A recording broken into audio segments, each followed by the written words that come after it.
வணக்கம். நான் அரந்தை மணியன். இன்றைய நிகழ்ச்சியில் தமிழில் வெளிவந்த வாழ்க்கை வரலாற்று படங்களை பற்றி பார்க்கலாமா?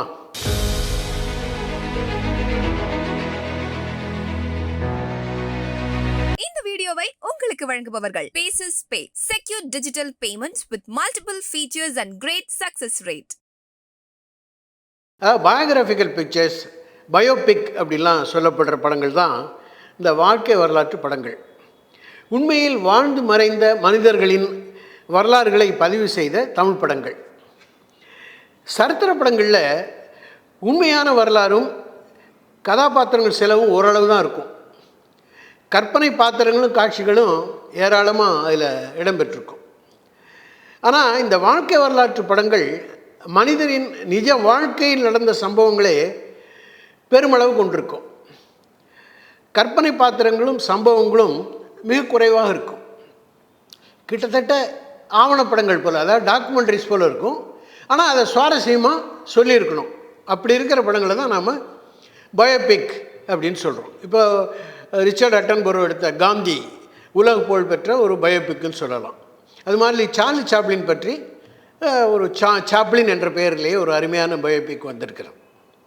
இத்தகைய வாழ்க்கை வரலாற்று படங்கள் தமிழ் 1930களிலேயே வர தொடங்கி விட்டன என்பது பலருக்கும் ஆச்சரியமான செய்தியாக இருக்கும். 1937 தொடங்கி 1953 வரை 37 படங்கள் இவ்வகையில் உருவாக்கப்பட்டிருக்கின்றன. எனது ஆய்வின்படி அண்மை காலம் வரை ஏறத்தாழ 50 வாழ்க்கை வரலாற்று படங்கள் தமிழில் வெளிவந்துள்ளன. தியாகையர் என்றும் தியாக பிரம்மம் என்றும் அழைக்கப்பட்ட திருவையாற்றில் வாழ்ந்த தெலுங்கு கவிஞர் தியாகராஜரின் வாழ்க்கை வரலாறு தான் ஸ்ரீ தியாகராஜா என்ற படத்தில் முதலில் சித்தரிக்கப்பட்டது.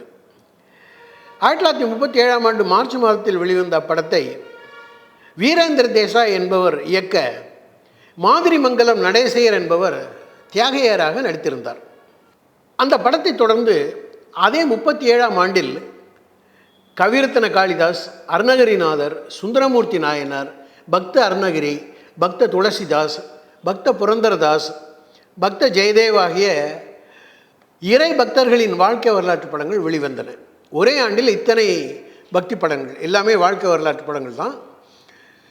1938 கண்ணப்ப நாயனார், கம்பர், தாய்மானவர், பக்த நாமதேவர், பக்த மீரா, ஸ்ரீ ராமானுஜர், விப்ர நாராயணா ஆகிய 8 பக்த கோடிகளின் வாழ்க்கை வரலாறுகளை சித்தரிக்கும் படங்கள் வெளிவந்தன.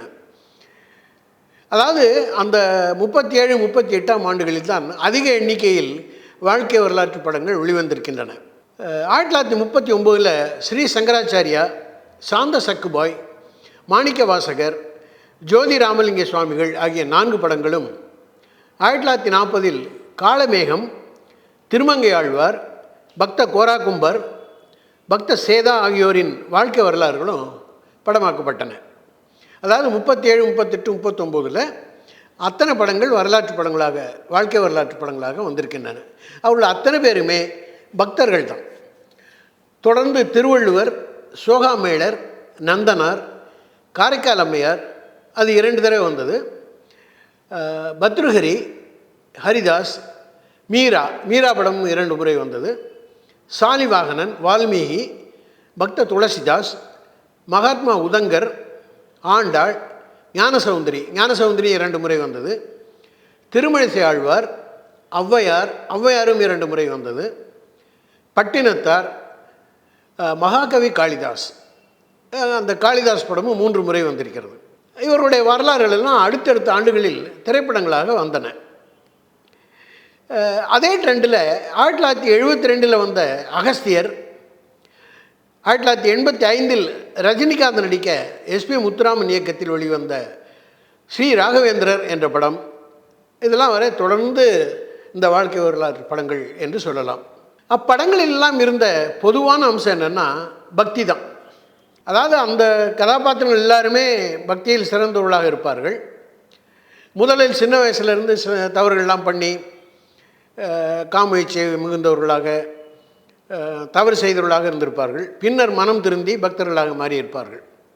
பக்த விஜயம் என்ற பெயரில் பல நூல்கள் வெளிவந்திருக்கின்றன. குறிப்பாக மராத்திய மொழியில் வந்த பக்த விஜயம் என்ற நூலில் தான் இது மாதிரி அதிகமான பக்தர்களுடைய வாழ்க்கை வரலாறுகள் சித்தரிக்கப்பட்டன.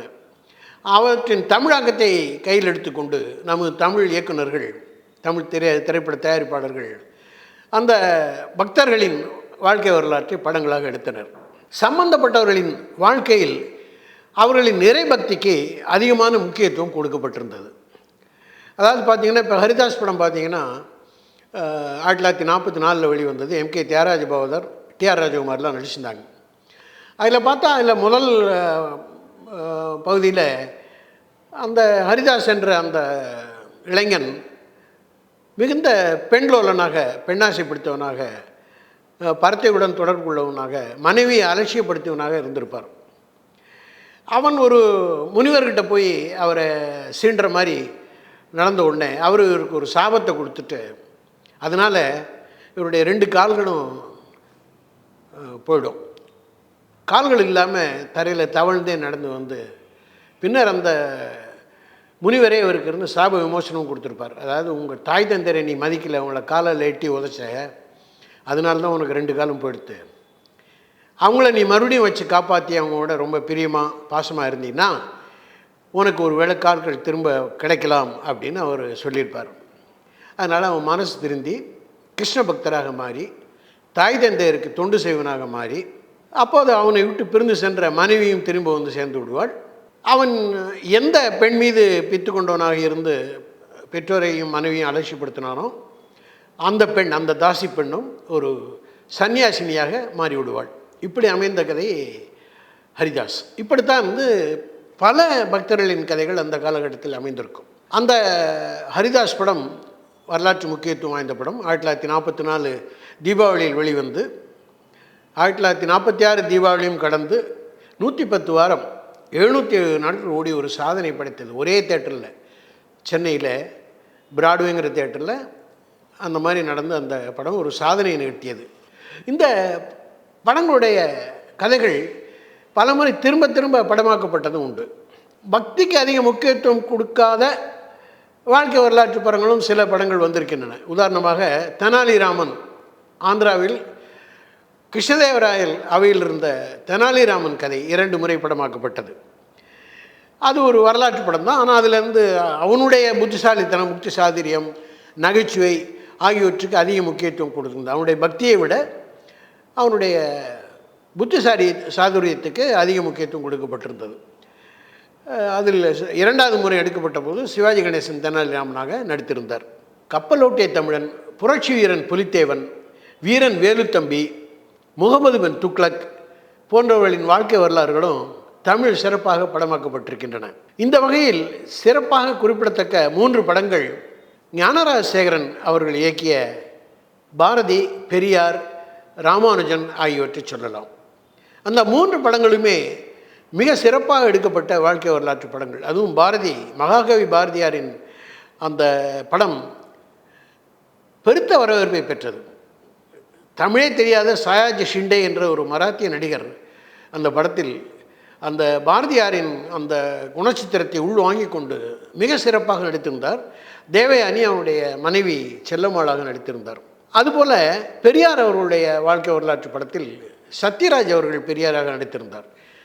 சொல்லப்போனால் அவருடைய இந்த திரையுலக அனுபவத்திலேயே மிக சிறப்பான ஒரு நடிப்பை அவர் அந்த படத்திலே வழங்கியிருந்தார் என்று சொல்லலாம். ஏன்னா பெரியாருடைய வாழ்க்கை வரலாற்றை அப்படியே சித்தரிப்பது என்பது சாதாரண விஷயம் இல்லை. அதுவும் அவர் போலவே அந்த ஒப்பனையெல்லாம் செய்து கொண்டு சத்யராஜ் மிக சிறப்பாக நடித்திருந்தார். 3வதாக வந்த ராமானுஜன் 2014ஆம் ஆண்டு ஜூலை மாதம் வெளிவந்தது. அதாவது கணித மேதை ராமானுஜன் அவர்களின் வாழ்க்கை வரலாற்றை ஒரே நேரத்தில் தமிழ், ஆங்கிலம் 2 மொழியிலும் அந்த படம் உருவாக்கப்பட்டது. ராமானுஜன் வாழ்ந்த கும்பகோணம், அவர் பணியாற்றிய சென்னை, அவர் படித்த கேம்பிரிட்ஜ் யூனிவர்சிட்டி, கேம்பிரிட்ஜ் பல்கலைக்கழகம் இங்கிலாந்து ஆகிய இடங்களில் உண்மையான, அதாவது நிஜமான அந்த லொக்கேஷன்லேயே போய் அந்த படத்தை எடுத்தாங்க. அது மாதிரி ஒரு வாழ்க்கை வரலாற்று படம் அதற்கு முன்னர் வந்ததில்லை என்று சொல்லும் அளவிற்கு அவ்வளோ சிறப்பாக அந்த படம் அமைந்திருந்தது. அந்த படம் ஆங்கிலத்திலும் எடுக்கப்பட்டிருந்தது. என்ன காரணத்தினாலோ இவ்வளோ அருமையாக உருவாக்கப்பட்டிருந்த அந்த படம் வர்த்தக ரீதியாக வெற்றி பெறவில்லை. நம்முடைய ரசனைக்கு ஏற்றவாறு, அதாவது குத்துப்பாட்டு, நகைச்சுவை, சண்டை காட்சிகள் அதெல்லாம் எதுவுமே இல்லாதனாலேயோ, இல்லை ராமானுஜரை பற்றி, அதாவது கணிதமேதை ராமானுஜனை பற்றி இங்கே பெரும்பாலானோருக்கு தெரியாத காரணத்தினாலேயோ அந்த படம் அவ்வளோ தூரம் வெற்றி பெறவில்லை என்று சொல்லலாம். ஆனால் வாழ்க்கை வரலாற்று படங்கள் தான் உண்மையிலேயே மனிதர்களின் வாழ்க்கையை, அதாவது சாதனை புரிந்த மனிதர்களின் வாழ்க்கையை பதிவு செய்யும் ஆவணங்கள் என்று சொல்லலாம். இது போன்ற படங்கள் அதிகமாக தமிழில் எடுக்கப்பட வேண்டும். ஏன்னா அவை தான் முக்கிய வரலாற்றை கூறும். ஒரு நாட்டினுடைய வரலாற்றை தெரிந்து கொள்ளணும் என்றால் திரைப்படங்களை பார்த்தாலே போதும் என்ற அளவுக்கு இருக்க வேண்டும். அந்த மாதிரி வரலாற்று படங்கள் அதிக அளவில் வர வேண்டும். இந்த வீடியோ உங்களுக்கு பிடிச்சிருந்தா லைக் பண்ணுங்க, ஷேர் பண்ணுங்க, கமெண்ட் பண்ணுங்க. மறக்காம OH சினிமா சேனலுக்கு சப்ஸ்கிரைப் பண்ணுங்க.